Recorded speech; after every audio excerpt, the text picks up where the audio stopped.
Such a boring conversation. Of course it does. Of course it fucking does. I really need you to be cleverer than this.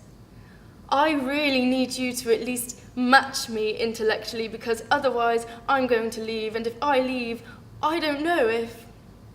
I'm not helpless. I'm not powerless. I don't believe addiction is a disease, and I'm scared and angered by the suggestion that it's either eternal abstinence or binned to death. I can't surrender to a higher power because there isn't one, there just isn't. And you, as someone who lives in the 21st century, should know that. I wake up in wet sheets, in places I don't recognize, with bruises I can't account for, men I don't know, I've stolen from people, I'm in trouble, I know that. But this book, this process can't help me, you can't help me. You want me to conceptualize a universe in which I am the sole agent of my destiny, at the same time acknowledge my absolute powerlessness. That's a fatal contradiction. And I won't start building foundations on a flawed premise. There is no meaning to anything. There are no beginnings, middles, and ends. I am not the product of the decisions I have made or the things that have happened to me. I will not be reduced to that. My brother had a brain hemorrhage while reading Pinocchio to a group of 5-year-olds. Mark. He was 2 years younger than me and never touched drugs or alcohol. He ran fucking marathons for charity.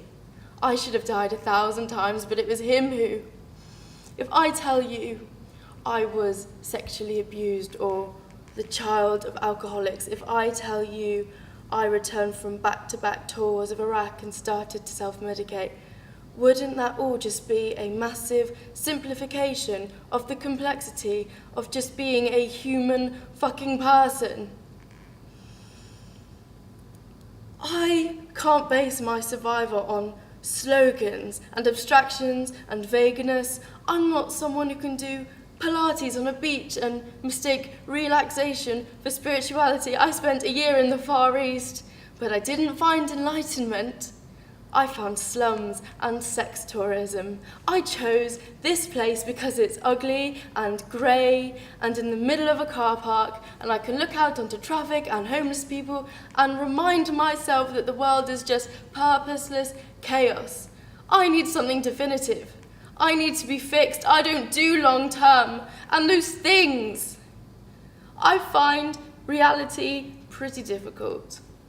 I find the business of getting out of bed and getting on with the day really hard. I find picking up my phone to be a mammoth fucking struggle. The number on my inbox, the friends who won't see me anymore, the porn pictures and food pictures and bombings and beheadings, the moral ambivalence you have to have just to be able to carry on with your day. I find the knowledge that we're all just atoms and one day we'll stop and be dirt in the ground. I find that overwhelmingly disappointing. And I wish I could feel otherwise. I wish I could be like you or my mother and feel that some things are predetermined and we're somewhere on the track between start and finish, but I can't, because I care about what's true, what's actually verifiably true.